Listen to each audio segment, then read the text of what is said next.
Bonjour à tous, bienvenue dans la chronique fraîche. Aujourd'hui je vous emmène au cœur de New York, enfin plutôt au cœur de la culture new-yorkaise. On va aller voir une exposition à Brooklyn sur le réalisateur de génie, le réalisateur new-yorkais parmi tant d'autres, mais celui-ci vraiment il est important pour moi, Spike Lee. Eh bien c'est parti, c'est maintenant. Ça faisait longtemps que j'étais pas venu un petit peu titiller Hype et sa bande. La chronique fraîche c'est maintenant. Allez, c'est parti pour cette exposition Spike Lee au Brooklyn Museum. L'exposition est divisée en plusieurs chambres, plusieurs parties. Histoire noire et culture pour la première, famille, Brooklyn, cinéma, musique, sport. On va essayer d'arpenter un petit peu l'exhibition tous ensemble. Extrait bien évidemment de Spike Lee et du film Malcolm X avec Denzel Washington. Et puis là vraiment de belles pièces. Un portrait là à l'huile de Malcolm. Le drapeau américain mythique brûlé avec le signe du X. Puis un artiste du Ghana qui s'appelle Babs, qui a fait cette magnifique pièce là, splendide. Une partie sur la ségrégation aussi importante. La ségrégation se termine en 1964 aux États-Unis. Spike Lee étant né en 57, il a vécu tout ça jusqu'à ses 7 ans. Ça a marqué profondément beaucoup d'Afro-Américains bien évidemment, mais également ce réalisateur de génie. Direction la deuxième pièce, Family. On va découvrir un petit peu d'où il vient, avec son père qui était un musicien de jazz et sa mère qui était une actrice. Alors toutes ces photos sont extraites de sa collection personnelle bien évidemment, les maillots dédicacés, les artefacts, une grosse collection qu'il a présentée pour cette exposition ici au Brooklyn Museum. La partie new-yorkaise maintenant, Brooklyn Baby. La dédicace obligatoire du maître, le Jésus noir Michael Jordan, qui dédicace quand même My Very Best à Spike Lee. Donc le quartier de Spike Lee à Brooklyn, c'est Bedford-Stuyvesant, on appelle ça Bed-Stuy ici, Do or Die. Et on va vous parler donc du film en premier dans cette salle, Do the Right Thing, avec plusieurs costumes d'anthologie, notamment le maillot de Jackie Robinson, porté par Mookie, le personnage joué par Spike Lee. C'est son troisième film. Il a malheureusement pas été nommé à l'Oscar du meilleur film cette année-là. C'est un peu une honte. Face à une magnifique pièce aussi là qui représente Radio Raheem, l'acteur Bill Dunn décédé il y a quelques années. Super photo aussi avec Giancarlo Esposito.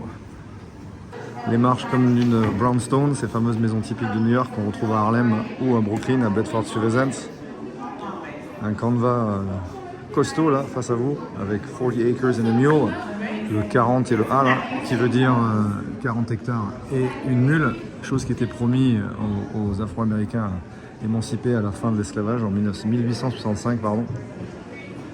Jamais donné bien évidemment par le gouvernement américain.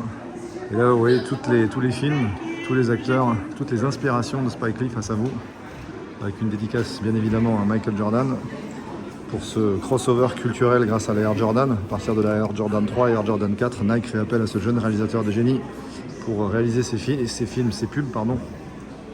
On a bien évidemment Denzel Washington en haut qui est représenté sous les traits de Malcolm X, une dédicace à Kobe Bryant. Bref, la liste est longue, mythique. Alors une autre salle maintenant en photographie,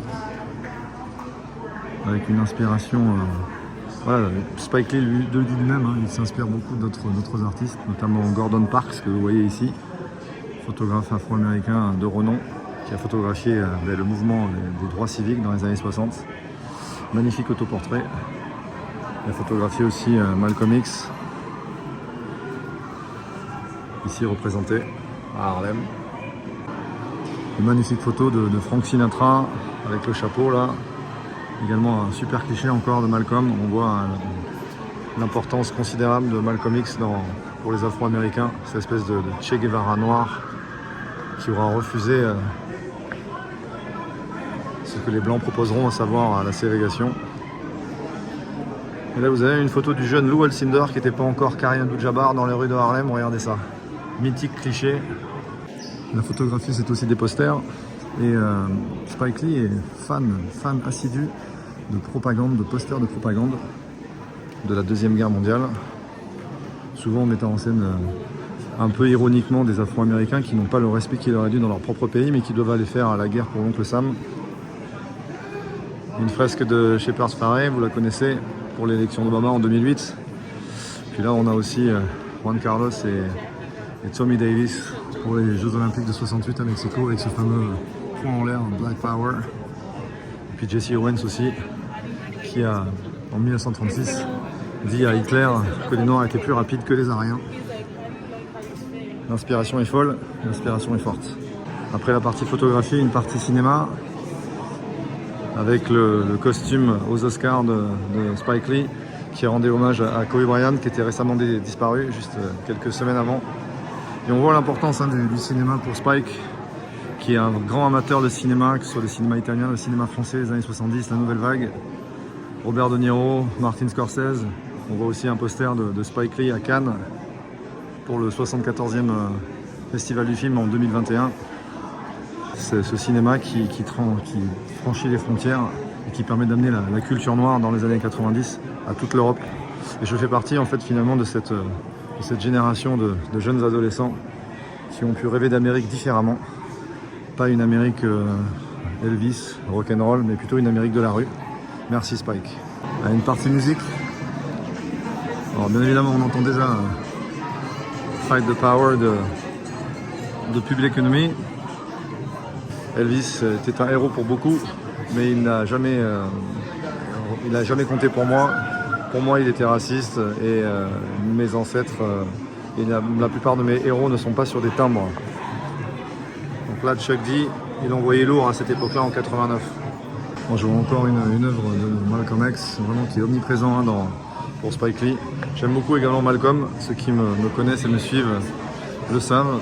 On voit également des pubs de Jordan encore, de Mike Tyson pour la NYPD.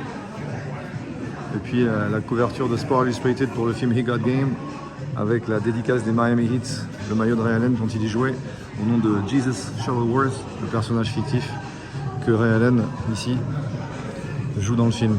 Oh, et là, regardez, des cartes de la compagnie Topps de Michael Jordan. Donc là, ce sont des cartes qui sont, avant d'être coupées et vendues à l'unité, sont par rouleau. Et là, Spike Lee a réussi à en avoir un morceau. Et c'est vraiment un morceau d'histoire. Bon, la dernière partie est une partie sport, bien évidemment. Spike Lee étant un fan ardent de toute l'équipe new-yorkaise. Et puis sa religieuse dévotion aux New York Knicks. Avec Patrick Ewing, John Starks et j'en passe. Alors les Knicks ont gagné le dernier titre en, il me semble de mémoire, 72-73. Mais je peux vous dire que Spike Lee reste un fan hardcore de la franchise. Là on a les extraits, les morceaux, pardon, les unes de magazines. Avec celle-là très connue de Reggie Miller qui avait mis le feu au Garden et que les gens avaient remercié Spike Lee pour la défaite. Parce qu'il avait trop pris à partie l'ami Reggie. Et Reggie, un peu revanchard, avait décidé de se venger à un coup de 3 points. Fan de baseball aussi de Jackie Robinson. Mais bon, je suis plutôt là pour le basket. Parce que quand je vois ces Jordan 13 et ces Jordan 11 dédicacés par Michael lui-même, je vous avoue que ça me fait frétiller un petit peu. Oh, et là, pareil. Le Magic Johnson en mode Michigan State. Le Jordan, toujours en Shepard Fairey là. Ah, et puis voilà la rookie card de Michael. Ça là, en neuf là comme ça devant vous, ça vaut allez, $20 000. C'est sûr le meilleur comme ça.